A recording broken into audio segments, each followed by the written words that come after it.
Naam, karibu tena mtazamaji, asante sana kwa kuzidi kufuatilia kipindi hiki cha TV47 Matukio. Iwapo ndo mwanzo unaungana nasi, tayari tumeingia katika sehemu yetu ya pili ya kipindi hiki, na ambapo kila siku ya Alhamisi tunajikita katika masuala ya elimu.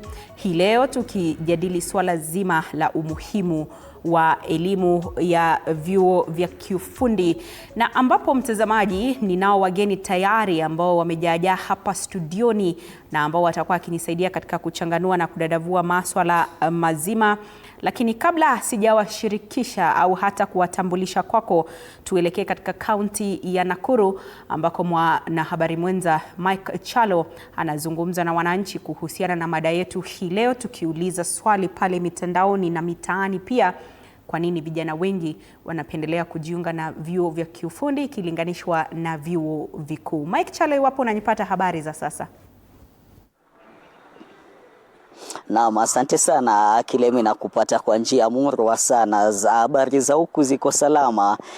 Na asubuhi ya leo basi nimeweza kuungana na mojawapo wa chuo cha kiufundi hapa katika kaunti ya Nakuru niweze kuzungumza na baadhi ya walimu na wanafunzi, waniambie pengine wanahisiaje kuhusiana na swala zima la elimu ya kiufundi, na elimu ya kiufundi na wasaidiaje, na matumaini yao ni gani endapo watakuwa wanafuzu na kutoka nje katika soko la kusaka kazi hapa katika taifa hili la Kenya. Nikianza na wewe mwalimu, ukianza na jina lako. Umekuwa mwalimu katika chuo hiki cha kiufundi kwa muda, pengine uweze kutuelezea elimu hii ya kiufundi ina manufaa gani, na wanafunzi wako pengine wamekuwa wakipata ajira? Ukianza na jina lako.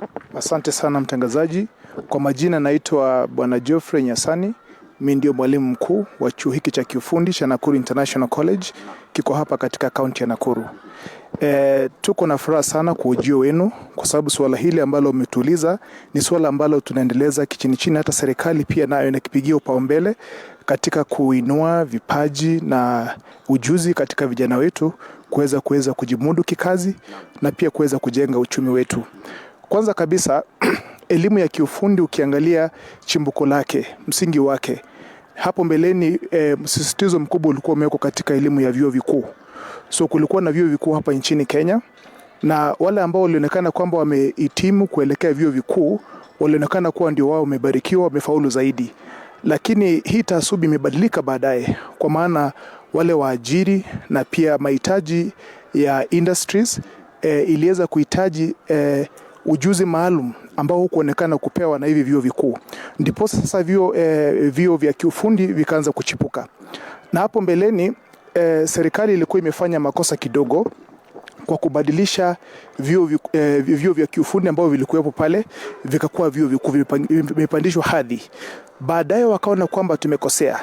So most of the constituent colleges zilikuwa zimeinuliwa zikakuwa universities. Alafu kaonekana kuwa na uhaba wa vyuo vikuu ambavyo vinaweza shughulikia masuala haya ya kiufundi. So ukiangalia jambo la kwanza kabisa ni kwamba mwanafunzi ambaye amepata elimu ya kiufundi anaweza kujiajiri moja kwa moja bila kutegemea na kuwa mwajiri maalum. So akishapata zile ujuzi ambaye anataka, ile taaluma ambaye anataka, na akiwa na vifaa vyake, yeye na mwajiri wake atakuwa ni yule mwananchi ambaye anataka zile services zake. Asante sana mwalimu, pengine niweze kuungana tu na baadhi ya wanafunzi. Ukikaribia hapa na ukianza na jina lako nitakushikia hii. Pengine utulie tu. Kwa maoni yako wewe kama mwanafunzi, kwa nini uliamua kuwa usiende chuo kikuu uje katika kusomea elimu ya kiufundi, na elimu ya kiufundi na kusaidiaje? Ukianza na jina lako. Kwa majina naitwa Kamadi Ibrahim. Nikielezea kwa ufupi, chuo cha kiufundi ni taaluma, tasema kwa kujitolea. Kwanza mtu anajitolea kwa kujifundisha. Pili nitasema chuo cha kiufundi inatusaidia sisi kama wanafunzi kujiendeleza na kujiweka katika mazingira mazuri na kuungana na nitasema jamii ama. Na kwa maoni yako wewe kama mwanafunzi wa chuo cha kiufundi, unaonelea kuwa ukimaliza masomo utakuwa unaenda kutafuta kazi ama utakuwa unajitengezea kazi mwenyewe? Kimaliza shule nitakuwa na jitengenezea self employment. Naam.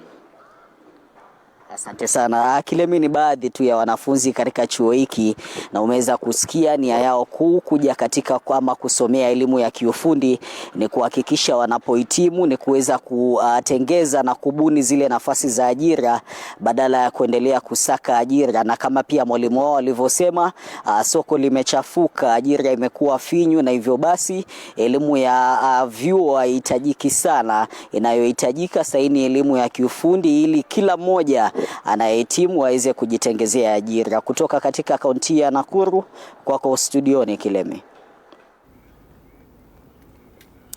Asante sana Mike Chalo, ni mwandishi wetu huyo wa habari kutoka gatuzi la Nakuru, hapo tu akisema na baadhi ya walimu na pia wanafunzi wa vyuo vya kiufundi kuhusiana na mada yetu hii leo, ambapo tunaangazia umuhimu wa elimu ya kiufundi mtandaoni. Mtazamaji, tunauliza swali, ni kwa nini vijana wengi sasa wanapendelea kujiunga na vyuo vya kiufundi ikilinganishwa na hapo awali ambapo wengi walipendelea kujiunga na vyuo vikuu. Tunauliza ni kwa nini vijana wengi wanapendelea kujiunga na vyuo vya kiufundi badala ya vyuo vikuu ikilinganishwa na hapo awali ambapo vijana walipendelea sana kujiunga na vyuo vikuu. Tunazidi tu kupokea maoni yako, na hapa studioni ninao wachanganuzi na vilevile wataalamu wa masuala ya elimu. Karibu na mimi kabisa ni Hope Muturi ambaye ni mtaalamu wa mafunzo ya ufundi TVET. Karibu sana Hope studioni.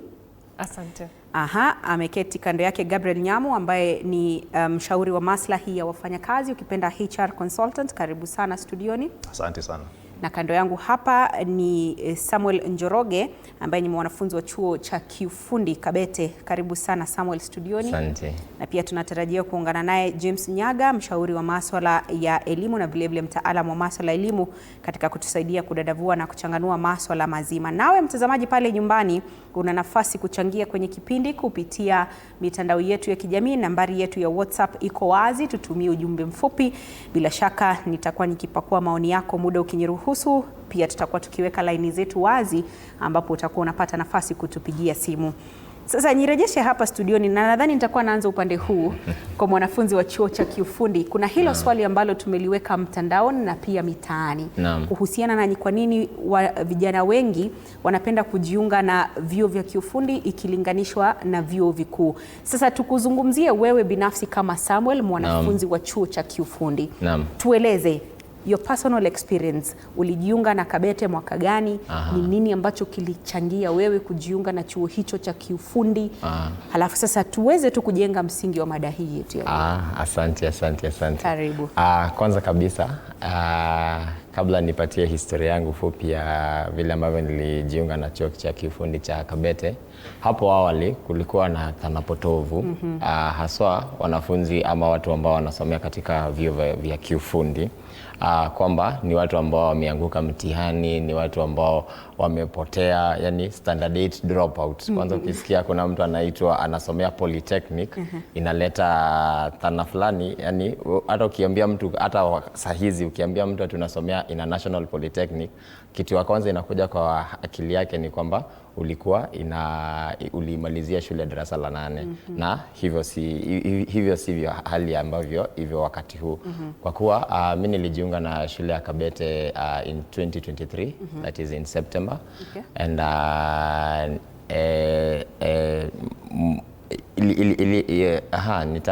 najaribu kutafuta namna nzuri ya kuisema. Nilipojiunga na Kabete, hapo awali kulikuwa watu walikuwa wanafanya mitihani ya NEC, lakini sisi tukaingia na TVET, and TVET yenyewe ilikuwa na what we are calling competency based examination testing or something, CBET.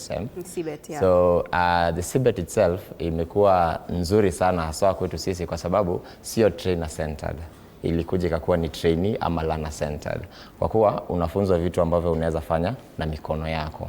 Unaona, na kwa kuwa unafunzwa mambo ambayo unaweza fanya na mikono yako, inakusaidia, inakuwezesha hata wewe mwenyewe ukitoka hapo nje, kama kwa mfano mimi nafanya ICT, nikitoka hapo nje naweza ajiriwa na hata mimi mwenyewe pia naweza jiajiri.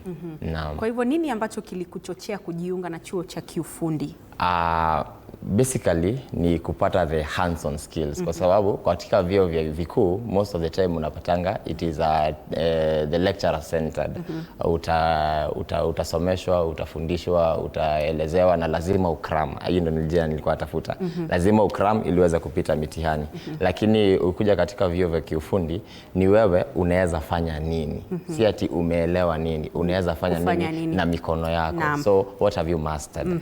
Yeah. Asante sana. Napenda jinsi ambavyo umezungumza na najua umezungumza kwa niaba ya wanafunzi wengi ambao wako katika vyuo vya kiufundi. Sasa nielekeze upande huu kwa mtaalam wa masuala ya kiufundi TVET specialist. Umemsikia hapa mwanafunzi anazungumza mwenyewe, anasema lilikuwa ni chaguo lake binafsi kujiunga na chuo cha kiufundi, kwamba alitaka atoke nje with what he can do, see what he knows. Yeah? Kwa hivyo TVET inaziba pengo gani la ujuzi na hususan katika soko la ajira? Tutakuwa tunakuja sasa kwake mshauri baadaye, lakini kwa sasa ningetaka kusikia ni pengo gani la ujuzi ambalo TVET inasaidia kuziba na hususan katika soko la ajira. Okay, asante. Kwanza nafurahia sana tunaongea ili swala juu mara nyingi hizo miaka za kitambo sana tulikuwa tunaongelelea vyuo vikuu. Kwa hivyo nafurahi sana tunaongelelea hili jambo. Na TVET kwa nchi hata dunia nzima inaraniwa na manufacturing industrialization. Na industrialization nataka hiyo hands-on skill, yeah? Electrical, plumbers, mechanics. Na hiyo ndio TVET inafunza youths kujifunza kuweza kufanya kazi kwa industrialization na manufacturing. Kwa hivyo na kama Kenya over 80% ya ekonomi ya Kenya inaraniwa na blue economy. Blue collar workers inamaanisha watu wa kufanya kazi ya mikono. Na hapo ndio TVET inafunza workers kuweza kufanya hizo kazi za mikono, ndio kuweza kusaidia ekonomi ya Kenya na pia dunia kwa industrialization. Kwa hivyo TVET inaweza kufunika hiyo gap ya hands-on skills yenye inahitajika kwa industrialization, manufacturing na kwa dunia na pia Kenya. Gabriel amezungumza hapa, Samuel anasema kwamba katika vyuo vya kiufundi unapotoka pale nje kwenye soko la ajira unatoka ukijua ni nini ambacho unaweza kukifanya, si kujua tu kwenye akili yako, lakini pia katika ule utendaji. Lakini kwa mtazamo wako kama mshauri wa maslahi ya waajiri, HR consultant, unadhani kwamba wahitimu wa vyuo vya kiufundi wako tayari kabisa kwa soko la ajira? Asante sana. Kwanza ningetaka kushukuru kwa vile hata hii mazungumzo it's part of kusuluhisha jambo la soko la ajira Kenya na ulimwengu mzima. Naweza sema tuko bado mwanzo.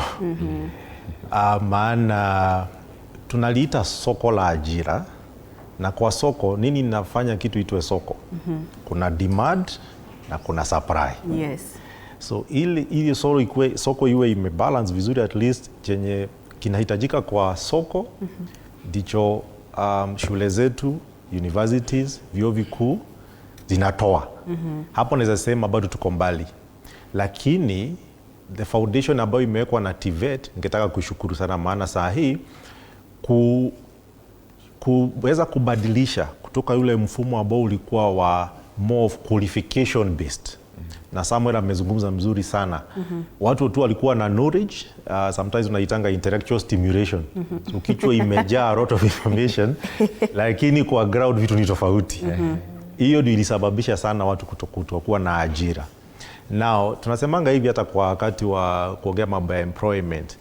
Kama unaweza jibu swali fupi sana, na hii swali ni hili: if you can be able to answer the how to do something, how to fix that microphone, how to fix this lamp, if you can just be able to have that, huwezi kosa kuwa na ajira. Naam. So shida ni kuwa watu wengi wako na theory, wako na kujua in terms of knowledge, lakini ujuzi which you call competency haijakuwa. Naam. So we can say na shida ambayo tumekuwa nayo ni kuwa hakujakuwa na uhusiano mzuri kati ya industry na chuo ambazo zinatoa wafanyikazi hakuja kuwa na that collaboration. Yes. But TVET wamejaribu sana siku hizi, maana kuna kitu wanaita dual learning where unasoma theory then unakuwa attached maybe kwa some artisan mwenye anakuwa na ujuzi huko nje, anafanya kazi huko nje, so una combine between the practical na the knowledge, the theory. Na najua ulisema kwamba bado tuna safari. Yes. Hata kama wanafunzi sasa hivi wengi wanatorokea TVET ili wapate ujuzi, kwa uzoefu wako, labda ni kwa nini kampuni nyingi zinapendelea hawa watu walio na uzoefu, hii experience ambao tunazungumzia, hata kama ni katika entry level? Unapata kazi imekuwa advertised, unaambiwa sijui experience in what, na umetoka tu shule juzi. Sasa inakuwaje? Yes, I think hiyo ni mfumo wa kitambo kiasi. Hata kwa hali ya rasilimali watu ambao ni human resource, kitambo tulikuwa hivyo. Mtu ulikuwa unaweka pale qualification, lazima ukuwe na masters, lazima ukuwe na 4 years experience, yet maybe ni cheo ambao uliko pale chini sana. Kama ni officer ama mtu tu ambaye ni wa chini. Lakini hiyo hali imebadilika sahi. Okay. Naweza peana hata some statistics hata globally kwa makampuni ambazo ni kubwa kubwa. Kuna wakati research ilitolewa na I think it was either Google na Facebook. Wakisema 65% ya their developers hawakuwa na degree hata moja. Na kuna ka master class walitengenezanga ka developers ka 6 months pekee. So you enroll for a 6 months software development course na unaajiriwa Facebook ama unaajiriwa Google ama Amazon. Unaweza pata mtu ametoka na degree yake ya computer science ama software engineer, lakini hawezi kutengenezea hiyo application yenye unahitaji. So naweza sema hiyo mfumo imebadilika sana hata kiwaajiri, ambao saa hii human resource hata wakati wana attract new talent wanaangalia what we call competency based hiring. Naweza peana example moja, siku hizi ukienda hata interviews mingi, badala ya kuulizwa tu maswali kwa interview, wanakupea a practical case, a project. Unapewa laptop, unaambiwa hebu tusaidie kuzuruhisha jambo fulani hapo. Na hiyo ni part of the interview. So tuna move into what we call competency based hiring, where it's no longer about the qualification. Tunaangalia, can you be able to solve this issue? Okay. Because hiyo ndio jambo ambalo tukifanya at the workplace. So beleni naweza sema yes, kulikuwa na hitilafu, na hiyo hitilafu ilikuwa ni maana mindset yetu ilikuwa ile mfumo wa kitambo ya uajiri wa management, like kila kitu nataka kuangalia your experience, your qualification, uko na masters, lakini siku hizi si lazima kuwe na hiyo degree, bora unaweza fanya hiyo kazi. Naam. Yes. Asante. Nirejeshe kwako Hope, na tunapozungumzia elimu ya kiufundi, bila shaka ni elimu ambayo inatoa ujuzi. Amesema if you're able to answer the how question, umepita bila shaka. Lakini tunapoangazia mageuzi, kwa sababu bila shaka kuna mageuzi ambayo yamekuwepo, na ndio maana tunaona hata mabadiliko katika mfumo huu, ambapo wengi wa wanafunzi wanapendelea kujiunga na TVET ikilinganishwa na awali. Ni mabadiliko yepi ya kimfumo ambayo yamefanyika katika sekta ya TVET ambayo sasa yanaleta huu utamu ambao tunauona, ambapo sasa most students are attracted to skill-based institutions ikilinganishwa na vyuo vikuu? Okay. Kwa hilo mfumo moja yenye ilibadilika venye TVET ilisonga kutoka NEC hadi CBET. Unajua NEC ilikuwa very theoretical, lakini sasa venye ikasonga hadi CBET, na hii pia ilikuwa ni kulink the whole education sector. Juu CBET haianzi tu TVET, inaanza na CBC. Kwa hivyo mtu akitoka CBC primary anaingia CBET, akiingia TVET na kuendelea hivyo. Kwa hivyo venye TVET ilitoka from NEC to CBET, sasa wanafunzi wanajifunza hands-on skill, alafu more focus inapatikana kwa mtu unajuaje kufanya hii, practical skills. Kwa hivyo hiyo pia imekuwa very attractive kwa youths wengi, juu sasa hata employers wanaona wanafunzi wenye wameundergo CBET wanafika kazini na si lazima employer awatrain tena, already wako na hiyo ujuzi. Alafu ya pili pia kumekuwa na policies kadhaa kama hii dual training policy yenye ililaunchiwa, na through dual training pia TVET institutions, actually sahi more than 100 TVET institutions wana implement dual training whereby wanafunzi wanafanya masomo darasa darasani, alafu pia wana spend 50% of their time in the industry. Kama vile miezi 3 wako darasani, miezi 3 wako industry, viwandani, hivyo hadi wamalize chuo yao. Kwa hivyo wanafunzi hata wenye bado hawaja join TVET wanaona hawa watu wa TVET, wanafunzi wa TVET wanapata hiyo hands on skill, kwa hivyo inakuwa more attractive. Naweza sema hizo mbili kwa sasa. Okay. Asante sana. Nirejeshe kwako Samuel. Umesema ulichagua mwenyewe kujiunga na chuo cha kiufundi. Ndiyo. Kwanza kabisa ulipata changamoto labda kutoka kwa wazazi, marafiki, familia kwamba kwa nini unataka kujiunga na chuo cha kiufundi? Na pili, tuelezee sasa jinsi ambavyo mafunzo yanafanyika pale katika chuo kikuu cha Kabete. Kwa sababu tayari tume-identify kwamba ni ujuzi wa vitendo na si ujuzi wa kiakili tu. Kwa hivyo ni asilimia ngapi ya nadharia, ni asilimia ngapi ya vitendo ambavyo mnafanya pale shuleni? So now kulikuwa na a lot of stigmatization, especially vile tu nilianza kulikuwa na hiyo dhana potovu ya kwamba ukienda chuo cha kiufundi wewe ni mtu ambaye uliachia shule na uko primary or something of the sort.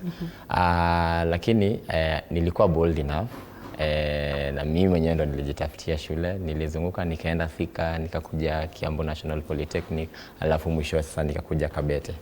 Fika Kabete nika-enrolliwa, na hata tulikuwa tunasemezana na madam pale nikimwambia sisi ndo tulikuwa the pioneers wa now this TVET/CBET. It was tough hata in the beginning kwa sababu unajua ni mfumo mpya, kwa hivyo mambo mengi bado hayajulikana, lakini kwa sasa naweza sema imekuwa sawa sana, kwa sababu kama for example tunaposoma kitu kama, acha nipatiane mfano kama Python, Python programming. So tunaposoma mambo ya Python programming, kwanza kabisa unasomeshwa the syntax na mambo yote ambayo iko kwa darasa, alafu sasa mnaanza kupatiwa some problems. Unaona, unapatiwa this is a problem, how do you think you can solve it? And then saizi wakati huu tulikuwa tunafanya mambo kuhusiana na to create a system or a solution towards a certain problem. You create an entire system by yourself kwa sababu umesoma kitu kama HTML, umesoma CSS, that is front end development, umesoma back end, umesoma mambo kuhusiana na Java, mambo kuhusiana na Python na pia React. So like ukitoka hapo nje you have all these skills themselves. Hausomeshi tu kuambiwa ati kama for example kama unataka kuandika C program ati lazima uanzie na int main sijui nini ati ukienda kwa mtihani ukishaandika hiyo umehitimu. Hapana, unasomeshwa kwa sababu unajua tunaambianga there are very many ways of killing a rat, ndio. Yeah. So tukienda kufanya our practicals, kwa mfano vile ambavyo nimeandika my block of code might differ with someone else. Unaona, lakini tumefika wapi? Tumefika pale to the solution itself. The vile ambavyo mimi nimesolve the issue is different from someone else. So ilianza ikiwa a bit difficult and a bit complex, but with due course time tuko mahali pazuri kwa sababu the practicals have been so much beautiful. Hata nilikuwa namueleza madam kwamba nilipokuwa natoka Kabete kulikuwa na basi letu, actually basi za shule yetu siku hizi hazipumui. Inaingia ikitoka, inaingia ikitoka. Inatoa wanafunzi kutoka madarasani wanaenda now the dual training. Okay. Kama ni agriculture wanatoka huko wanaenda in the farm. Kama ni sheep shearing. Naam. Kwa hivyo in a week for example, mnafanya practical classes mara ngapi na theory class mara ngapi? Haya, tuseme kama kwa mfano for one unit, let me just call it a unit, iko na like 4 hours, ndio. 2 hours inakuwa ni kwa darasa. 2 hours either you are doing it in the lab or kama mko lab mko nje. Unaona? So ama wakati na kama sasa pia bado unapata imepangwa kwa sababu unajua mwezi enda training nje na bado hamjaelewa jambo hilo lenyewe. So inakuanga 2 hours mko kwa darasa, 2 hours mnaenda mnafanya practicals, and then later on mkishamaliza that entire, tuseme for example that semester, in the following term mnaingia sasa, nyinyi sasa mtakuwa mnaingia mkitoka, mnaingia mkitoka, sasa mnaenda now to the industry. Now you're not practicing inside the institution, you're practicing it outside. Okay. Yeah. Asante sana kwa hilo Samuel. Mtazamaji, iwapo ndo mwanzo unaungana nasi, Unatazama kipindi hiki cha TV47 Matukio, ambapo tunachora taswira ya elimu nchini, tukiangazia umuhimu wa elimu ya kiufundi, ambapo tunasikia kutoka kwa wataalamu wa masuala ya elimu, vilevile tunasikia kutoka kwake mwanafunzi wa chuo cha kiufundi, na pale mitandaoni pia tumeliweka swali letu la siku tukiuliza ni kwa nini tunashuhudia mabadiliko, ambapo sasa vijana wengi wanapendelea kujiunga na vyuo vya kiufundi ikilinganishwa na vyuo vikuu kama ilivyokuwa hapo awali. Sasa tuelekee Turkana, ambapo mwandishi mwenza Kitio Mika pia anasema na wakazi wa eneo hilo la Turkana kuhusiana na mada yetu ya siku. Kitio, habari za sasa hapo Turkana, wanasemaje kuhusiana na elimu ya kiufundi? Naam, asante sana mwenzangu Andrin Kilemi. Bila shaka tunakujia moja kwa moja kutoka kaunti hii ya Turkana, hususan hapa mjini Lodwar, na bila shaka swala zima likiwa swala hili la umuhimu wa elimu ya kiufundi. Je, wakazi aswa vijana katika kaunti hii wanasema nini kuhusiana na swala hili? Wacha nisungumze na wao wakaweza kudadavua mengi kuhusiana na swala hili. Pengine anza kwa majina yako wewe binafsi. Tumeona vijana wengi wameanza kukumbatia elimu ya kiufundi, na wengi wao kujipatia pengine ama kujiajiri na kuanza kujipatia mapato. Je, unaona ni nini imechangia vijana wengi kuingia katika shule hizi za kiufundi? Asante sana. Kwa majina naitwa Francis Angela, mkazi hapa Turkana. Ningependa kusema ya kwamba I think as you compare both the university and TVETs, TVETs are at least likely cheaper in terms of fees payable than universities. Na pia courses they are very shorter. You can go for a period of 6 to 2 years. Na pia hii TVETs inakuza vijana wetu because the courses which are there is more of skills when you go compared to universities which are theory, it's all about theory. So wakati vijana wetu wana learn about skills, maneno ya tailoring, masonry, electrician, hizo vitu zote unapata vijana wetu wana learn those skills, and in today's world unaona ya kwamba skills ndio inalipa. So hiyo kijana akijua maneno ya plumbing, maneno ya masonry, hizo ndio itamlipa kuliko miatenda university ya kuja atamak for kupata kazi. Unaona kwamba serikali tunapoelekea pengine miaka zijazo ama siku zijazo, je, unaona kwamba suluhisho ni hili chuo ama vyuo vya kiufundi badala ya wanafunzi pengine kwenda vyuo vikuu? I think serikali inafaa kuweka maanani kwamba kwa TVETs, kwa sababu TVETs ni cheaper compared to universities, alafu help na hata county government inaweza saidia. So naomba kwamba viongozi wetu wa Turkana waweze kuinvest na kuinvest more in TVETs, kwa sababu TVETs ndio inasaidia vijana wetu. Vijana wengi wameingia kwa maana ya miraa, maneno ya ulevi, lakini wakati vijana wetu hata haimaanishi kwamba lazima mtu akao maliza form 4. Hata wenye lecture katika darasa la 8 class 7 they can go and do masonry, wanafanya maneno ya plumbing na watajipatia mapato ya kila siku. Asante sana. Tuseme majina yako ni nani, na wewe binafsi je, swala hili unakubaliana nayo kwamba wanafunzi ama vyuo vya kiufundi imechangia pakubwa wanafunzi kujiunga na? Kwa majina naitwa Noah Ekal. Mambo na shule za TVET ni mzuri kwa sababu inasaidia, na ni unafanya course karibu mwaka 2 na unamalizia na unapata kazi haraka. Je, unaona pengine serikali iweze kufanya nini ili wanafunzi zaidi ama vijana zaidi wakaweza kujiunga na hizi shule za kiufundi? Naomba serikali isaidie kwa kulipia hiyo malipo ya kusomea mwaka 2 na kumalizia na kuenda kujitafutia hali. Asante sana. Pengine nisungumze na huyu. Songea hapa hivi. Tuanze na wewe, majina yako binafsi, na wewe binafsi, je, unaona suluhisho ama umuhimu wa elimu ya kiufundi je kwa vijana? Unaona itasaidia vijana? Kwa majina naitwa Loro Esekwan Emmanuel. I'm the National TVET Ambassador and a champion of Jua Kali. What I'm trying to say is that our young people are agent of change. The world is moving to skill economy. Therefore, we encourage our young people to go for these vocational trainings so that they can gain skill. Because once you get a skill, you will die practicing it and you'll be earning a living through your skill. Tumeona vijana wengi wameacha hizi kuingia katika vyuo vikuu na wengi wao kuweza kukumbatia hizi elimu za shule za kiufundi. Je, unaona nini ndio imechangia vijana wengi kujiunga na taasisi mbalimbali za kiufundi? Asante sana Ketio. Ile kitu mimi ningependa kusema, ile kitu imefanya wanafunzi young people to embrace TVET is that the change of mindset. Our community now, they have started changing their mindset that TVET is not for failures. TVET is for nation builders. And also, TVET, ile shule za kiufundi, it is all about practical.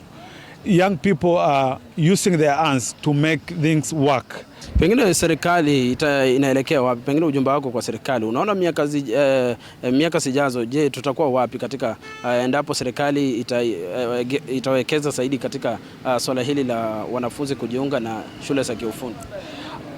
I think in 10 years to come, the government will no longer face the issue that young people are jobless, because the young people, if we continue with this trend of investing in TVET institution, young people will be employing themselves, and they will create job opportunities to others. Like the community of Turkana, Pokot, Baringo, they will stop this issue of insecurity, because they will involve themselves doing business together. Like now, if I'm a welder, I will not have any time to go and kill my brother from Pokot or Baringo. We will do business together, we will do agriculture together, and that one, we will eradicate poverty in our community. Asante sana Andrin Kilemi. Bila shaka ni wakazi ama vijana kutoka kaunti hii ya Turkana wameweza kuzungumza mengi zaidi kuhusiana na swala hili la elimu, umuhimu wa elimu ya kiufundi. Kutoka katika kaunti ya Turkana, mimi ni Kitio Mika kwa niaba ya mpiga picha wangu Esbon Etiang, na kurejesha kwako katika studio zetu za TV47. Kwako Andrin Kilemi. Asante sana Kitio Mika, bila shaka kwa kusema na wakazi wa kaunti hiyo ya Turkana kuhusiana na mada yetu hii ya leo, ambapo tunaangazia umuhimu wa elimu ya kiufundi, ukipenda TVET. Na studioni ni kukumbushe kwamba sipo peke yangu, ninao wachanganuzi wa masuala ya elimu ambao wanatusaidia katika kuelewa masuala mazima na vilevile katika kuchanganua na kupambanua masuala haya, ambapo sasa ameungana nasi muda si mrefu James Nyaga ambaye ni mshauri wa masuala ya elimu na vilevile mtaalamu wa masuala ya elimu. Karibu sana Bwana Nyaga studioni. Umepata tayari, tumeng'oa nanga, lakini karibu tuzidi kupambanua masuala haya. Tunazungumzia swala zima la elimu ya TVET na umuhimu wake, na hali kadhalika tukiuliza swali kuhusiana na ni kwa nini tunaona mabadiliko katika jinsi ambavyo wanafunzi wanachagua kozi zao. Wengi sasa wakipendelea vyuo vya kiufundi ikilinganishwa na awali ambapo wengi walipendelea vyuo vikuu. Mtazamo wako ni gani? Asante sana kwa nafasi hii. Poleni kwa kuchelewa. Swali unasema kawia ufike.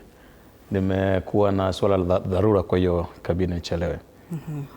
Pili niseme kwamba huu ni mjadala mzuri na nafikiri umekuja wakati unaofaa, kwamba kuna umuhimu mkubwa sana wa kozi hizi za kiufundi. Manake nitasema kwamba kozi hizi za kiufundi ndizo zinafaa kuwa msingi wa taaluma nyingine zote katika taifa lolote. Na nazungumzia msingi kwa sababu tukiangalia katika hali ya kuajiriwa na katika hali ya soko, utapata kwamba yule daktari ambaye amesomea udaktari anatumia zile lab coats ama zile nguo ambazo zimeundwa na watu ambao wamesomea ufundi. Ukiangazia wahudumu wakuu katika jamii, na nikizungumzia wahudumu namaanisha kwamba hata yule rubani ambaye ni rubani, wakati akiendesha gari, atakayerekebisha gari lile si rubani mwenzake, ila ni mtu ambaye amesomea kozi za kiufundi. Ukiangalia wanabiashara, kwa mfano ukianzisha mkahawa, wale ambao watatengeneza zile nguo za zile kama vile chef's jacket na nyingine zile zinazotumiwa na wahudumu ni waliosoma katika shule ama vyuo vya ufundi. Kwa hiyo niseme kwamba ni msingi katika jamii na utekelezaji wa taaluma nyingine. Kwa msingi huo basi utapata kwamba kozi hizi zina umuhimu sana, ila kwamba niseme pana haja pia sasa tukiangalia marketability katika utendekazi wake, lazima tuangalie wanafunzi wanapomaliza kozi hizi. Tunapozungumzia marketability tunamaanisha nini? Kwa sababu market hapo awali imeangaliwa kama kufanya kupata kazi baada ya kozi. Lakini nafikiri kuna haja ya kuangalia marketability zaidi ya employability. Ili kwamba kuna kuajiriwa sawa, na kuna suala zima la ni vipi ambavyo watu hawa, wanafunzi hawa wakishafuzu wanaweza kujiajiri. Kwa misingi hiyo itabidi tukaanza kuangazia mbali na ufundi wa kufanya kazi hizi, kuna kozi nyingine ama kuna baadhi ya mambo ambao mwanafunzi huyu anafaa kufundishwa. Mfano ni communication skills, kwamba wanafunzi wote katika vyuo vya ufundi wanaweza kufunzwa namna ya kuwasiliana. Pili ni marketing, kwa sababu mwanafunzi akishamaliza hata kutengeneza shati ama blouse ama chochote ambacho ametengeneza, anafaa kujua ni vipi ataweza kuuza. Manake mauzo ni muhimu katika kazi hii, ambayo nilisema tusiangalie tu employability, lakini tuangalie marketability. Pia kozi ama kama vile ufundi ama skill kama vile ya business administration, kwa sababu tunatarajia kwamba akishaanza pengine kushona vitu vyake pale, ni vipi anaweza kumanage ile enterprise ama ile kampuni, ili kwamba katika siku za halafu tukienda katika makampuni makubwa pengine yanayojihusisha na mambo ya masuala ya kiufundi, tutapata marketers wenyewe waliwahi kufanya kozi hizo. Tutapata wale ambao ni managers wamewahi kufanya kazi hizo. Na mfano mzuri sana pale Thika kuna jamaa anajiita Weaverbird. Ni kampuni kubwa tu ambalo lilianza na mwenyewe alianza kwa kozi hizi za kiufundi. Akafanya mwisho akafungua kampuni lake kubwa sana, najiita Weaverbird Uniforms. Kwa hiyo unapata kwamba itakuwa ni vizuri ikiwa kuna kozi nyingine ama skills nyingine ndani ya kozi kubwa ambazo zinaweza kumsaidia yule mwanafunzi baada ya shule.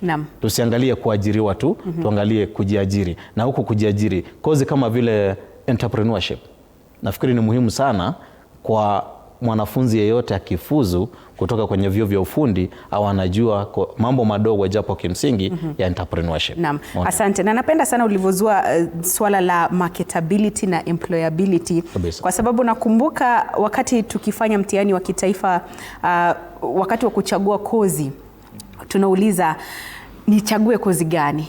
Which one is more marketable? Na hili nitalielekeza kwako HR consultant. Tatizo la ajira hapa nchini, kwa sababu vijana wengi wanalia kila kunapokucha kwamba hatuna ajira. Tumemaliza vyuo lakini hatuna ajira. Tatizo hili la ukosefu wa ajira nchini ni kwa sababu ya ukosefu wa ujuzi au ni kwa sababu ya nini? Kwa sababu tunapozungumzia employability na marketability, basi tunazungumzia nini haswa? Kwanza wacha nizungumzie kitu ajabu moja ambao limezungumzwa na mmoja ambao alikuwa anachangia Amanda pale na akasema skill ndio alitumia, I think skill ndio inalipa. Ndio inalipa. Kuna kitu kama hiyo. I think hiyo ilikuwa illusion that kuna marketable course. In fact, in my consultancy kama HR consultant hatunanga marketable courses. Hata tukifanya career advice, we have marketable people. Okay. And James amezungumzia hiyo jambo mzuri sana. Because utapata mtu ambaye atamefanya course ambaye watu wanaita ati ni marketable, unampata huko nje. Kuna engineers huko nje wanatamak. Kuna madaktari najua wanatamak. So what is the line? Marketable person and a marketable course. Hapo sasa ndio nataka kuingilia. So we need to invest more with the person. Ukishapata ujuzi fulani, hiyo ujuzi unafaa kuwa una solve tatizo ama need or a problem in the society. Okay. But between, kuna kitu inaitwa frictional unemployment, between the need and the person with the solution, hiyo gap ndio inakuanga kubwa sana. So we need to also train our technicians. Wakati anaenda pale kutengenezea gari, kwa nini mimi siko comfortable kupeleka gari yangu kwa street, yule food wa street hapo? Utaangalia kuna vitu vingine naangalia kama customer service, si ndio? Lakini unaweza pata mtu ambaye akona hiyo ujuzi lakini amecombine what you call soft skills, na ndizo mwenzangu alikuwa anajaribu kuguzia hapo. The soft skills nowadays ndio za muhimu hata kabisa, maana potential itakuwa kulingana na ujuzi wako ni sawa, but the way unaweza grow, unaweza hata kuweza kufanya biashara ama kuwe marketable, it's mostly the soft skills.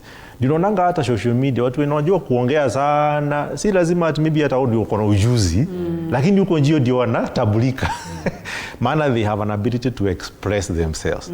So what we need to do exactly. So I think the soft skills ndio sana sana sometimes tunahitimiza sana ya kuwa Yesu kuwa una ujuzi wewe ni fundi kama ni garage unajua kutengeneza gari lakini pia kuwa na hizo soft skill. Mtu akuletea hiyo gari, even the key magic words kuniambia please, sorry, asante, they look so basic. Yes. But hiyo ndio inafanya mi kesho nirudi pale. But unaweza kuwa na uende ikawa ndio kwa sababu labda HRs wanafanya inaitwa psychometric test. Exactly. Juu ya hiyo personality because at the end of the day wacha tuseme hivi, all business is about people. Biashara yote ama business is about people. Tuko hapa kwa studio juu ya wasikizangi wanatuangalia, si ndio? So hakuna biashara ambao you can isolate people. So the people skills, which is what we call the soft skills, how to manage yourself, manage time, relationship, conflict resolution, they look so basic, but utapata hizo ndio zinafanya ukuwe marketable in the society. Na nimeona watu wengi ambao unapata mtu akona ujuzi kabisa, anaweza kutengenezea gari mzuri kabisa kuliko wengine, lakini watu wanamuavoid. Kwa nini? Ni juu ya soft skills. Yes. So I think the issue here, we have to breed what we call the breaded learning. You have to breed both the technical and the soft skills so that we create one marketable talent. Exactly. Asante kwa kutuelezea hilo. Wananchi wanauliza ati psychometric test ni nini? Now psychometric tests zinakuanga sana za kusaidia. Kuna naweza kukutest ujuzi kulingana na ability to do something. That's technical skills. But remember, you are the vessel doing the work. So kama wewe ni Hope na mimi ni Gabriel, ningetaka kujua temperament zako ziko aje. Hasira zako zinafika. Maana unaweza kuwa ni mtu wa kuchoma fuse, hiyo fuse ya gari. Wewe ni mtu wa kuchoma fuse. Ningetaka nijue nikideal na wewe, nijue kuweka boundaries. Nijue kama can you make a good supervisor, for example? Because as you grow, for example, in leadership, more so demand yako kukua na utu na hiyo the human centeredness ina increase because now you're in charge of supervising other technicians. Unaweza pia mtu akuwe supervisor wa technician wengine. Unasikia watu wakisema toxic bosses nowadays. Hiyo ni nini? Ni kutoka maybe mtu hana ile, for example, emotional intelligence. So unaweza kuwa na IQ, which is the intellectual, but you kose emotional intelligence, the EQ. So ili ni kuwekwe in charge wa watu wengine, lazima ni assess vile unarelate na watu wengine. So hapo ndio unafanya vitu kama personality test, the social skills, you're able to get through psychometry assessments. So hizo zinakuwa, they are more like escort profile za kusaidia kukataraize kazi yenye unafanya. Kwa hivyo kwa kifupi Gabriel, unachosema ni kwamba unaweza kuwa na ujuzi, like you can be so good, lakini iwapo hauna hizo soft skills ambazo unazungumzia, uende ukapoteza hata nafasi ya ajira. Exactly. Actually watu wengi hapo ndio wanapotea in terms of kutopata kazi juu ya hizo soft skills. So because people may not doubt you on the technical. Naweza kupea machine na uisort vizuri. But ukikuja kufanya kazi, hautafanya kazi na machines pekee. Utafanya pia in the workplace iko na watu. Kuna customer. Na unaona watu wana biashara sana, wako na interest sana kumake sure customer amefurahi, sio? No, actually wanasema the customer is always right. Is the king. Maana watu wanasemanga employee is the king. Mwenye anaserve your customer they are the king. So juu ya hiyo relationship aspect, because hakuna mtu ambaye ni isolate like an island. Nobody is an island. You operate within ecosystem of other people. Ndio the soft skills zinakuanga za muhimu sana ili uweze kusucceed. So usually say there is no marketable skill per se, as much as mfumo ama seasons zinaweza kuwa zinaleta hiyo illusion ya kama sasa watu wa AI, data science ziko marketable. Sikumaanisha ati skills zingine pia sio marketable. Unaweza mtu anafanya hata kazi zingine hapo inaitwa anthropology na zaidi anakuajiri. Because he is marketable himself or herself. Asante sana kwa hilo. Hope nirejeshe kwako. Tunazungumzia vyuo vya kiufundi, umuhimu wa mafunzo haya, lakini upatikanaji wake ni wa aina gani? Tumemsikia mtu pale Turkana anazungumza, anasema kwamba TVET ziko more affordable ikilinganishwa na universities, lakini upatikanaji wa elimu ya kiufundi na hususan katika maeneo haya Turkana, Mandera, Wajir na maeneo mengine ni wa hali gani? Kwa hivyo TVET inapatikana na uzuri ya TVET kuna different levels. Kama venye ametoka National Polytechnic, pia kuna kenye tunaweza ita mid-level TVCs ama TTIs, Technical and Vocational Center ama Technical Training Institute, alafu tena sasa tunakuja county level VTC, Vocational Training Center. Na county zote kuna TVET institution kadhaa. Kuna ya yenye iko under the Ministry of Education na pia zenye ziko under the county. Kwa hivyo mahali popote hata Turkana yenyewe kuna VTC na pia kuna TTI. Kwa hivyo kupatikana inaweza patikana. Lakini sasa venye pia alisema ati bei ni iko chini kidogo, ni ukweli. TVET, bei ya TVET iko chini kidogo, alafu pia juu courses iko shorter. Kwa hivyo si lazima mtu akae miaka kadhaa kwa TVET institution ndio aweze kuhitimu. Kwa hivyo TVET upatikanaji ni rahisi. Upatikanaji ni rahisi. Lakini are they equipped vizuri? Miundombinu yake iko vipi? Sawa. Sasa hapo kuna gap juu kuna TVET Institute, venye nimesema kuna levels, kusema ukweli kama National Polytechnics kama Kabete, Kiambu National wako na very good equipment. Pia zenye ziko katikati, zenye ziko under the Ministry of Education, that is Technical Training Institute na TVCs, pia wako na some equipment. Lakini sasa tukienda hapa kwa VTCs yenyewe hapo kuna shida. Na pia unaweza ona let's say VTC yenye iko Kwale na VTC yenye iko Ukambani ziko different juu county pia ina depend na kama county government imeprioritize TVET, kuna VTC ziko sawa kuliko zingine. Kwa hivyo TVET venye imekuwa TVET institutions zenye ziko under the Ministry of Education juu kuna hiyo standardization ya support from national government wako more equipped. Lakini sasa kuna shida hapa VTCs juu hakuna standardization. Ina depend na county yenye ina prioritize TVET ama high prioritize. Naam, na bila shaka tutakuwa tunarejea kuangazia ni nini ambacho labda serikali inaweza kufanya ili kuhakikisha sawa, kwa sababu tunavyosema kwa Kiingereza education is the equalizer. Kwa hivyo hatuwezi tukawa na TVETs fulani ambazo ziko well equipped na zingine ambazo haziko well equipped, ilhali soko la ajira ni lile moja tu ambalo linatafuta huyu marketable person. Kumbuka sio marketable course. Haya, mtazamaji, tuelekee sasa Elgeyo Marakwet. Huko pia tuungane na mwandishi wetu wa habari tusikie wananchi wanasemaje kuhusiana na umuhimu wa elimu hii ya kiufundi. Bunge la Keyo Kaskazini haswa katika mji wa Iten. Niko hapa na mzee mmoja ambaye ako na tajriba nyingi sana katika sekta ya jua kali, na pengine yeye mwenyewe atatueleza kuhusu hali ilivyo, pengine changamoto ambazo anapitia na pengine umuhimu wake katika taifa letu la Kenya. Karibu sana, uko live katika TV47, na kwa ufupi tu ningependa usongee hapa na utueleze kwa manufaa ya mtazamaji wetu, kwa majina ni nani na unafanya kazi gani katika eneo hili la Keyo Kaskazini? Asante sana mtu wa press. Kwa majina ni Patrick Kiplagat. Mimi pia ni mkazi wa Keyo na ninafanya kwa sekta ya jua kali. Pengine umesema unafanya katika sekta ya jua kali. Pengine hii sekta umefanya kwa muda gani na wewe mwenyewe ulisomea ujuzi huu? Kwa jumla kazi ya jua kali nimefanya zaidi ya miaka 50. Na nilisomea nikiwa kijana. Nilisomea youth service, nikarudi nikaingia industrial training, nikasomea pia. Nikarudi nikaingia MCA, nikasomea pia. Kuna colleges mingi ambaye pia nimewahi kupitia, maybe short courses, vitu kama hiyo. Pengine umesema umesomea hii tajriba ama hii taaluma. Kwako wewe mwenyewe unaona iko na umuhimu gani katika taifa letu la Kenya? Sekta ya jua kali ina umuhimu sana, sababu hapo ndio inatusaidia kama Kenya tuweze kuajiri vijana ndio waweze kufanya hiyo kazi ya jua kali.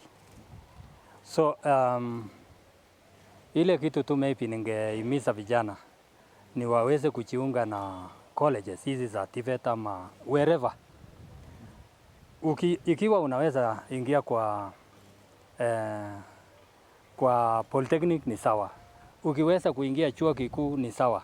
Ukiweza kuingia hata village polytechnic bado ni sawa. Ujuzi ni ile moja. Na hiyo ujuzi ndio inatakikana. Na hiyo ujuzi ndio inasaidia. Sababu hiyo ukiwa na ujuzi aina yoyote, hakuna ujuzi haihitajiki, ujuzi yoyote inahitajika. Vijana wengi katika taifa letu wanasema hakuna ajira. Pengine tu kabla ya hiyo, wewe mwenyewe katika hii sekta ya jua kali kuna changamoto gani? Changamoto yenye iko kwa jua kali ni maybe marketing.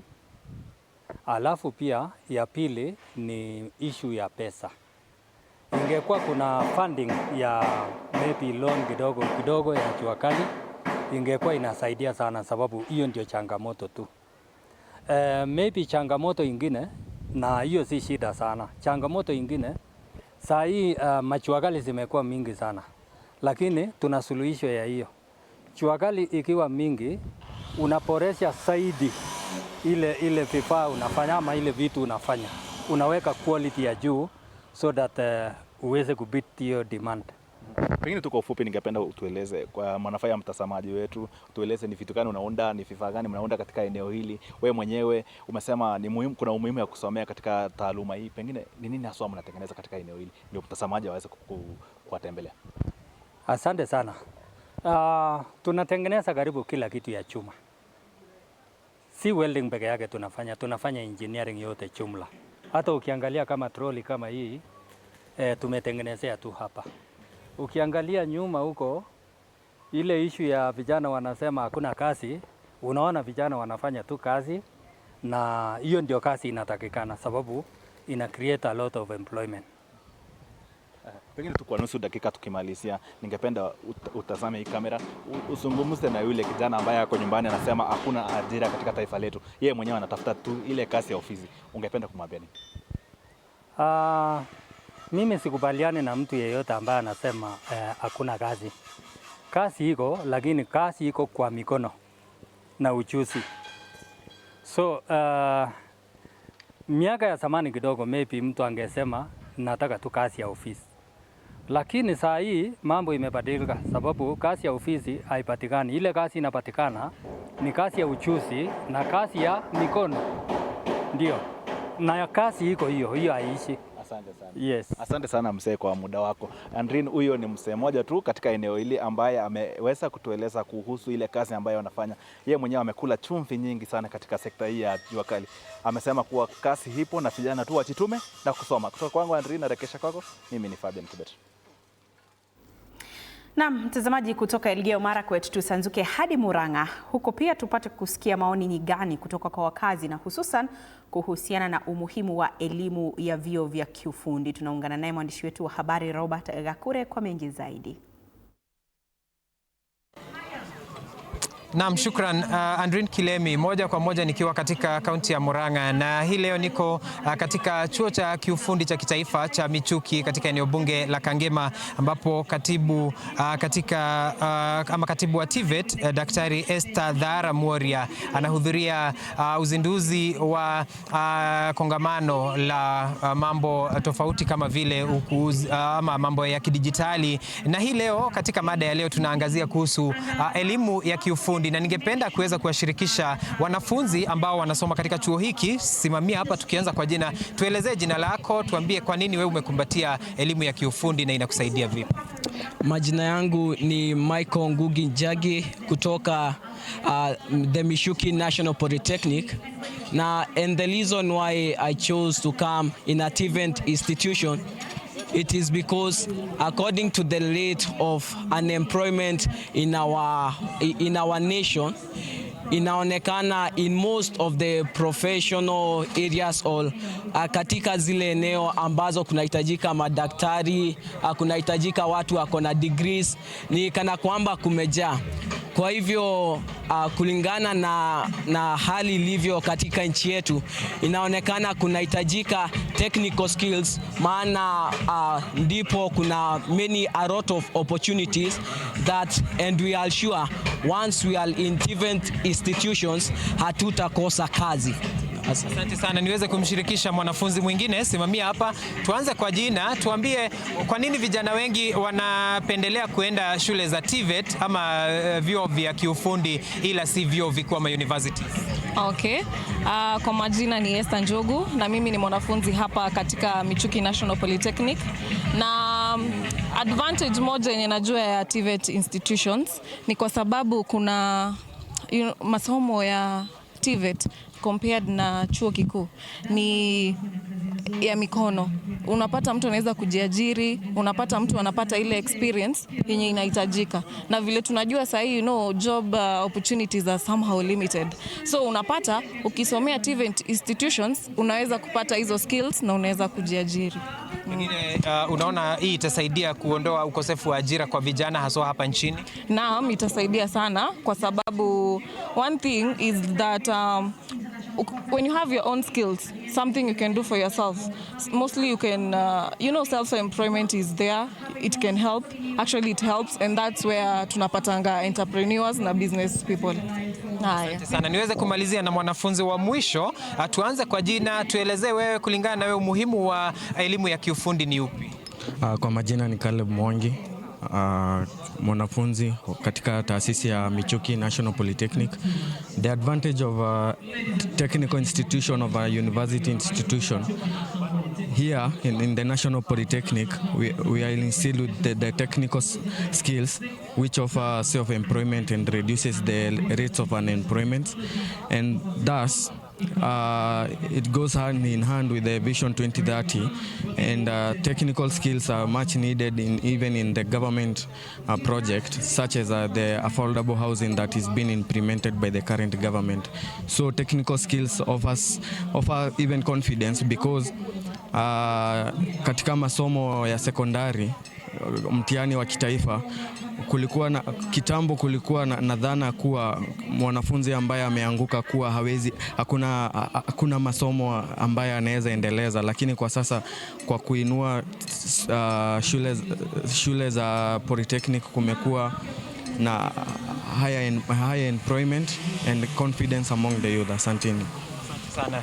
Na kweli hizo ni hisia za wanafunzi katika hapa chuo cha kiufundi cha Michuki, wakisema kuwa kweli elimu ya kiufundi inasaidia haswa kuhakikisha kuwa vijana wameweza kupata ajira. Ni hayo tu kwa sasa kutoka hapa kaunti nambari 021 kaunti ya Murang'a. Kwa niaba ya mpiga picha na kwa niaba ya runinga ya TV47, kwako Andrin Kilemi, jina langu ni Robert Gakure.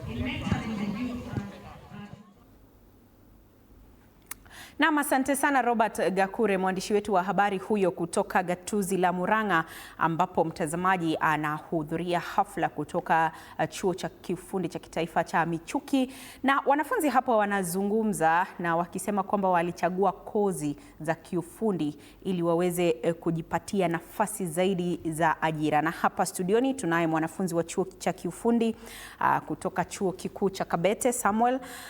Tunawasikia wenzako huko Michuki pia wanasema walichoose kujoin TVET institutions kwa sababu walitaka kuwa na hands-on skills. Sasa turejeshe kwako wewe kama mwanafunzi wa chuo kikuu cha kiufundi, na uzungumze kwa wale ambao wanafuatilia kipindi, labda bado wako na ile mentality ya kwamba I can only go to a university.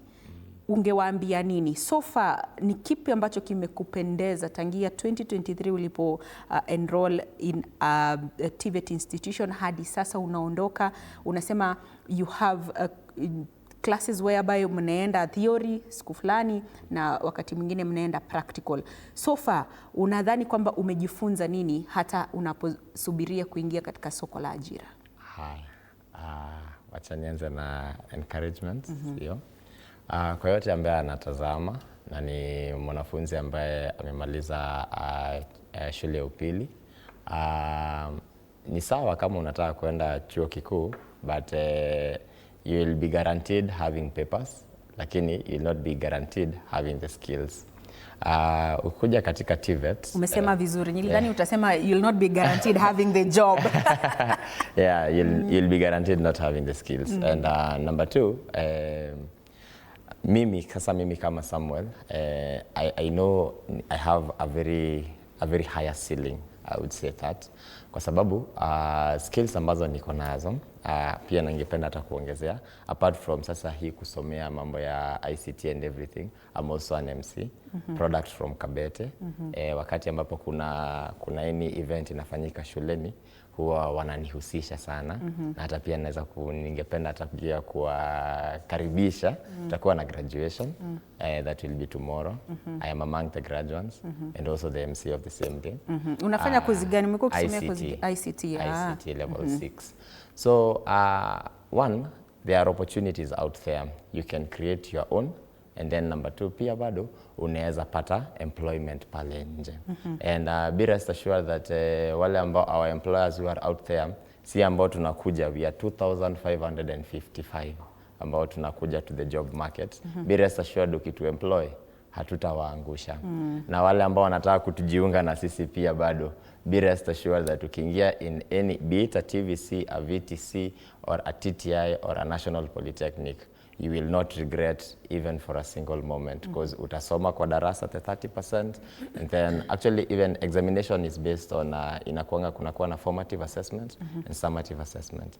Formative assessment ni ile kazi ambayo umefanya kwa darasa, umefanya practical, na pia wakati ambapo ulipotoka nje kile ambacho umefanya. Then kuna the summative assessment ambayo sasa ni the theory based. So formative assessment ina consume 60%, then the formative assessment is 60%, and then the summative assessment, the theory, is 40%. So kumaanisha hata ukianguka tuseme for example the theory hauko umeweza kukram 1 2 3 things, lakini unaweza ifanya na mikono yako, unakuwa uko mbele. So karibuni sana, na tutoe hiyo mentality kwanza tafadhali, na sio Kabete National Polytechnic, inaitwa Kabete National Polytechnic. Ati Kabete. Kwa sababu tunataka kuipatia empowerment, kwa sababu hiyo mentality ya polytechnic ni ya high school dropouts ama watu ambao wametoka primary school, and it should be eradicated.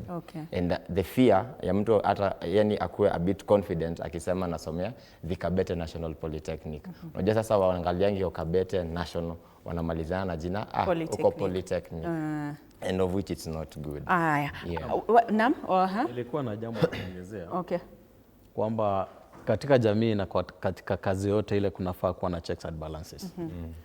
Litakuwa si jambo zuri sana ikiwa wanafunzi wa Kenya wataenda katika vyuo vya ufundi kwa sababu ya kupata kazi. Si jambo zuri. Manake katika kule kuchagua career, ari ni mojawapo ya vigezo, ile interest. Kwa hiyo mimi ningesema kwamba tujaribu kuimarisha mazingira ili kwamba wanafunzi wanaweza kwenda katika chuo kikuu na wapata kazi kulingana na ari yao ama zile interest wako nazo, mbali na kwamba pia wakienda katika vyuo vya ufundi watapata kazi, itakuwa si vizuri, itakuwa si the best motivation kwamba wanafunzi wote sasa ambao wanataka kupata kazi waenda katika vyuo vya ufundi. Nafikiri hapo kuna haja ya kutaja kwamba ari pia ni muhimu. Nasema hivi kwa sababu nimetagusana na wanafunzi ambao wamemaliza kozi katika vyuo vya ufundi. Na wengi sana hawana umilisi. Wengi tu. Na ndio maana utapata mwanafunzi amemaliza kozi ya kujenga ama ujenzi wa nyumba. Lakini ukienda kutoa kazi ama kupeana kazi, hutaki kumpa huyo aliyemaliza katika kufanya kazi hiyo katika chuo cha ufundi. Unatafuta ambaye amekuwa akifanya kazi hiyo kijijini. Kwa nini? Kwa hiyo lazima pia tuangalie kuwe na balancing between marketability and employability na ile interest katika kazi. Wale wanafanya ufundi wa nguo kwa mfano, tailoring, dressmaking, utapata kwamba wengi wanajua kutengeneza baadhi ya vitu. Lakini mwanafunzi huyo aliyetoka katika chuo cha ufundi, ukimwambia atengeneze dust coat ama lab coat ama overall, hawezi kutengeneza. Kwa hiyo pia lazima tuangazie katika ile curriculum yetu, na nafikiri mwalimu anasikiza haya ama mtaalamu anasikiza hayo. Tuangalie pia wanakwenda kufanya kazi gani. Maanake nafikiri wale walioanzisha vyuo vya ufundi kwa mfano katika kutengenezaji wa nguo walifundisha kutengeneza nguo kama block. Wewe ukifundishwa kutengeneza kaptura basi unaweza kutengeneza hata trousers. Ukifundishwa kutengeneza shirt unaweza kutengeneza hata blazer. Lakini tuangalie soko linasema namna gani. Maana kuna kozi zingine utapata kwamba kuna haja ya kazi fulani lakini ifundishwe katika vyuo vya karibu. Mfano mzuri ni wakati tunazungumzia vitu kama elevators. Ni wangapi katika magatuzi yetu, sababu nyumba zinaendelea kujengwa ambazo ziko na lift. Ni vyuo vingapi vinafundisha utengenezaji wa lift? Swimming pools kwa mfano ziko karibu kila mahali, karibu kila mkahawa. ni wanafunzi wangapi katika vyuo vya karibu wanaweza kutengeneza ama ku-maintain swimming pool. Kwa hiyo tuangalie baadhi ya mambo haya. Usije ukamfundisha mwanafunzi ama ukamwambia njoo hapa upate kazi. It's not a switch on. Ile hali mwenyewe ana haja hiyo. Ili basi baadaye tutakuwa na wanafunzi wengi waliosomea ufundi lakini wenyewe hawataki. Naam. Na Bwana James, mfumo wa sasa wa elimu, tumeondokea mfumo wa awali wa 844 ambao ulikuwa unalenga vitabu sana. Sasa tumeingia katika mfumo wa elimu wa CBC ambao unalenga umilisi na ambao unalenga pia kuibua ule ujuzi mapema ndani ya mtoto. Kwa hivyo TVET inaongeza vipi dhamani katika mfumo huu mpya ambao sasa tumeuingilia wa CBC? Sijatagusana sana na jinsi integration imefanywa katika TVET. Manake ile CBC msingi ulikuwa na mambo matatu: kujua, kuelewa na kutekeleza. Na nafikiri haya ni mambo ambayo ni msingi mkubwa sana katika masomo ya TVET. Kwa hiyo kama kuna asasi ama kama kuna vyuo vinavyofaa kuwa vinachangamkia sana CBC, sasa nafikiri ni vile vya TVET. Kwa sababu hapa tuna haja sana na mtu kujua ni nini anachokisoma, kuelewa ni nini hicho na ni kwa nini kisomo hivyo, kisha anaweza kutekeleza. Pia nafikiri ili kuweze kuwa na ile integration ya yale tunafundisha na pengine bridging the gap. Vyuo vikuu, vyuo vya ufundi hivi vinafaa vile vile kwenda katika jamii, na nafikiri mko mnazungumzia mambo ya prior learning.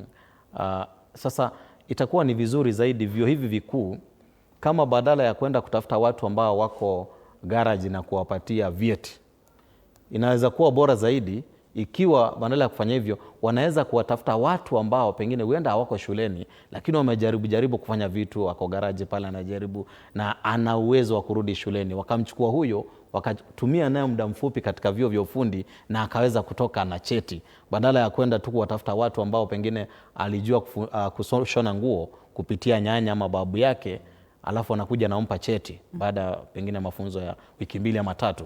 Itakuwa ni vizuri kama tunaweza kwenda huko vijijini tuone ni nani ambaye anaonekana ameanza kufanya kazi fulani, huyo mtu akachukuliwa, hata kama itabidi bei ya kulipa ama malipo ya kusoma yakawa ni pengine karibu na hakuna, ili waweza kufanya, maana huyo tayari ana ari. Ndio nasisitiza kwamba ari ni kigezo muhimu sana katika kutambua ni nani anaweza kufanya kitu fulani. Maana ni watu wengi tumeona hata wale wamefanya katika kozi za degree, mtu ameenda akafanya ualimu lakini hawezi kufundisha. Sababu ana ari hiyo. Kwa sababu baba alisema fanya ualimu. It's a marketable course. Ama mama alisema wewe nataka ukue kama Kilemi. Wewe enda kuwa mtangazaji. Lakini ana mambo hayo. Kwa hiyo nafikiri ari inapaswa kupewa kipaumbele wakati tunachagua kozi. Isiwe ni kazi. Naam. Asante. Kabla hatujaelekea katika kaunti ya Meru, pia tusikie wakazi wa kaunti hiyo wanayepi kuhusiana na mada yetu ya siku. Tuzungumzie hii RPL kwa sababu unajua wananchi wengi wamesikia kwamba unaweza kupewa cheti hata kama haujaingia darasani. RPL sasa imefikia katika kiwango kipi hupo? Sawa, RPL imeshaanza na hata the headquarter iko Kabete National Polytechnic na pia kuna centers kadhaa nchini, yani TVET institutions wenye au ni RPL centers. Kwa hivyo na si ati unaenda tu unasema mimi ni fundi nipatie cheti, hapana, lazima kuwe na assessment. Wacha kwanza tueleze RPL ni recognition of prior learning ambapo unapata cheti kuonyesha kwamba una ujuzi fulani na kwamba unaweza ukapata kazi katika afisi. Kwa mfano hata kama ni hapa Cape Media TV 47, hata ingawa labda haukufanya a formal course awali, sio? Na pia sana sana RPL inasaidia biashara juu ilionekana mafundi wengi walikuwa wanataka ku-apply for tender lakini hawana hizo karatasi. Kwa hivyo RPL inawasaidia wapate hiyo cheti so that pia mafundi, watu wa jua kali na artisans wanaweza apply wako na hiyo cheti. Kama unaona kama National Construction Authority cheti. Hauwezi pata licensing kama hauna cheti, na kuna experts wengi ni experts lakini hawana cheti. Kwa hivyo hiyo RPL ndio ina bridge the gap. Na sasa kuna various centers across the country yenye fundi anaweza enda kwa hiyo center TVET institution aseme mimi ni fundi nipatie certificate, kwa hivyo anamfanyia assessment na labda assessment in a particular skill, sasa ndio unapata certificate in that particular skill or skill areas. Na kwa hivyo hadi kufikia sasa labda tuna takwimu na yani watu wangapi ambao wameweza kupata kupitia RPL na kupata vyeti hivyo? Sahi sina hiyo number, but thousands of people already wameshapata hiyo cheti from Coast to Nairobi to Kibera, so sina hizo numbers sahi. Okay. Lakini inasaidia katika kupata ajira hata kama mtu hakufanya any formal course, anapata hicho cheti kwa sababu ya ule ujuzi alionao. Bas, na besides ajira pia hiyo empowerment. Unajua kuna fundi wengi wanasema anaweza fanya hili, lakini mtu akipata hiyo karatasi kuna hiyo empowerment, hiyo pride. Mimi ni mwanafunzi pia nimepata cheti, kwa hivyo pia hiyo tu empowerment pia inasaidia. Okay. Asante. Kwa graduation ambayo tutakuwa nayo kesho Kabete, among the graduates ni ambao wamepita the RPL. Kuna among them, and also in addition to what madam anasema ni kwamba unapata mtu amefanya degree ya engineering. This is a real scenario ambayo ilikuwa imefanyika huko kwetu kijijini. Alikuwa anataka kujengewa nyumba, ni mzee alikuwa anataka kujengewa nyumba, akaenda katafuta a very good construction engineer, akuja akamleta ground, akapatiwa the map, the plan of the house and everything. Sasa vile ambavyo alipatiwa plan, anajaribu kuweka ile profile. Unaona zile profile ndio sasa nyumba iweze kupimwa and everything. Haezi, the engineer himself anashindwa kuinterpret the plan itself. Kwa sababu gani? Alienda akasoma, akahitimu. Unaona? Kile ambacho James anazungumzia. Lakini sasa unapata wale mafundi wa mtaani, ndio anachukua, anapiga misumari na kila kitu, alafu plan ya nyumba inapangwa, yani anapima na kila kitu na nyumba ikasimama. Na sasa hizo yule ambaye analipwa pesa mingi ni nani? The engineer. Na inanifanya nafikiria labda ndio maana tuna majengo mengi ambayo yanaporomoka humu nchini. Lakini mtazamaji, sasa tuelekee kaunti ya Meru, tuungane naye mwandishi wetu wa habari John Java Kiania ambaye pia anasema na baadhi tu ya wakazi wa kaunti hiyo ya Meru kuhusiana na umuhimu wa kozi hizi za kiufundi, tukiuliza swali ni kwa nini vijana wengi humu nchini sasa wanapendelea vyuo vya TVET ikilinganishwa na vyuo vya kiufundi kama ilivyokuwa hapo awali. Java? Nama, shukrani tena sana Andrin Kilemi na kupata vyema sana hapa katika kaunti ya Meru ambapo leo nimetembelea chuo cha kiufundi cha Karumo kilichoko kaunti ya Meru. Nataka kuzungumza na wanafunzi hapa pamoja pia na mwalimu mkuu aweze kutuelezea pia upande huu wa elimu ya kiufundi wanaendelea namna gani na masuala kama gani ambayo wanachangia kukua kwa elimu ya kiufundi. Labda Bi Florence Kanyo, labda unaweza tuelezea kuanzishwa kwa elimu ya kifundi humu nchini, labda kama mwalimu mkuu imesaidia vipi wanafunzi katika shule hii? Asante John. Kwa kusema ya kweli, hii imesaidia wanafunzi sana, sababu shule za kiufundi kinapea wanafunzi hands-on skills, mahali ambapo mwanafunzi akimalizana na sisi anaweza enda ajiajiri, si lazima apewe kazi na mtu mwingine, sababu tumempea ile course yenye itamwezesha kutumia mikono yake na kuweza hata kuajiri wengine, sababu courses za kiufundi usually ni za kupea mwanafunzi the hands-on skills. Yes. Tumeona wanafunzi wengi wakichagua elimu ya kiufundi ikilinganishwa na masomo mengine ya juu. Labda unahisi kwa sababu umetangamana na hao wanafunzi, unahisi sababu gani ambazo wanachukua hatua kama hiyo? Wanachukua hiyo hatua sababu kama vile nimekuelezea, shule za kiufundi tunapeana hands-on courses such that huyu mwanafunzi akimalizana na sisi ako independent, anaweza enda na anzishe kazi zake, now that kile tumemsomesha sio theoretical, ni skills, na that is what is required in Kenya today. Labda ukienda mfano kama shule kama hii, wanafunzi ambao wanahitimu, labda huwa mnawafuatilia katika maeneo ya kazi kuhakikisha ya kwamba wanafanya vyema? Kuna kitu tunaita tracer studies na tunatumia hiyo kuangalia mahali wanafunzi wetu wako, na kwa kusema kweli kadhaa wamejiajili, wengine wamepewa makazi tofauti tofauti ya mikono. Labda ni wito gani ambao unaweza ambia mwanafunzi labda ambaye yako pale nje na ameshindwa, labda achukue hatua gani na labda hakupata alama ambayo alikuwa anatarajia katika masomo ya KCSE? Ni mzuri kuingia chuo za kiufundi sababu tuko na workshops mzuri, walimu wamehitimu na still tuna insist na hands on. Akiingia shule za kiufundi atasomeshwa mambo ya kutumia mikono, na hivyo tunaona wengi sana wanaweza sasa kupata kazi zao, sio kuenda kuajiliwa na mtu mwingine.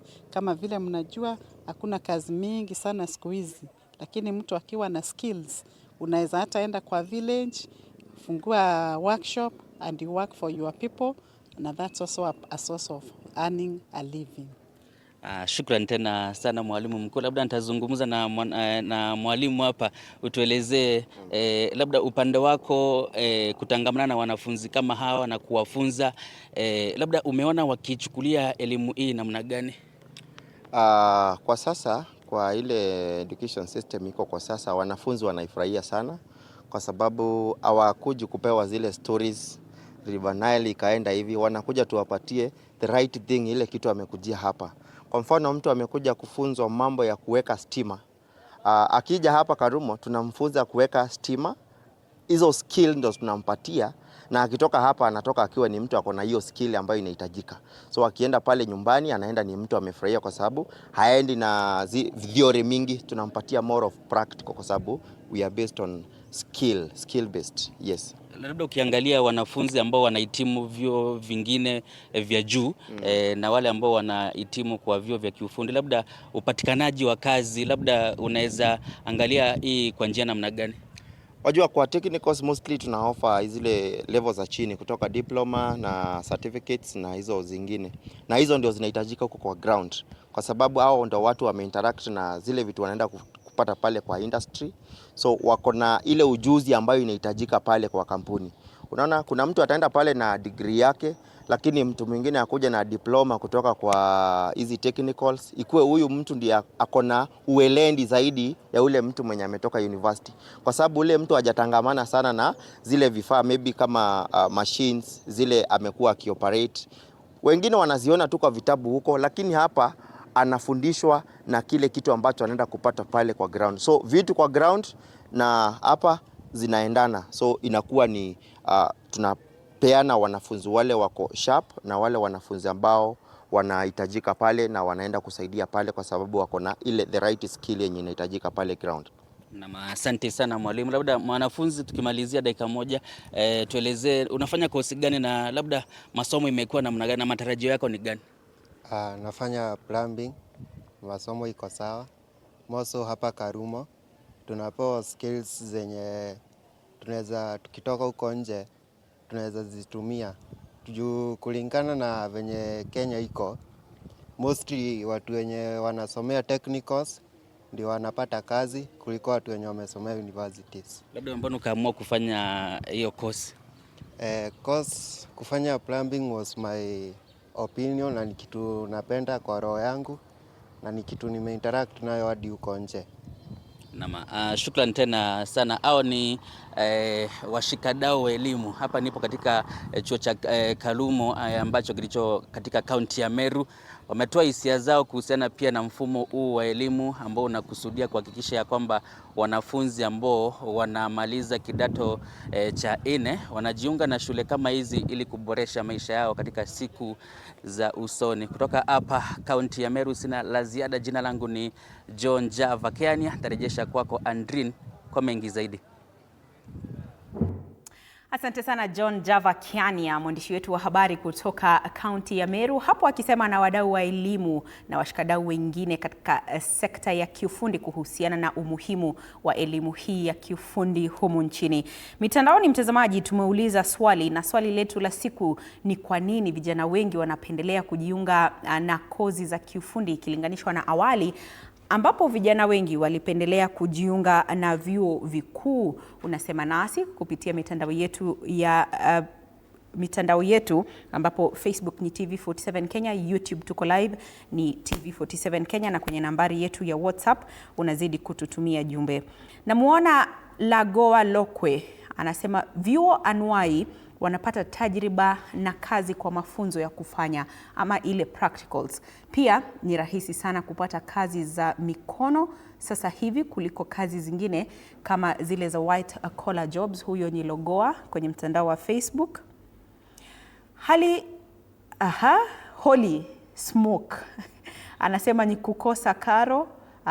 Hii ni ile ambao walikuwa anasema it is more affordable compared to universities. Tupate mwingine. Huyu ni Agri Williams anasema nowadays white collar jobs lack market.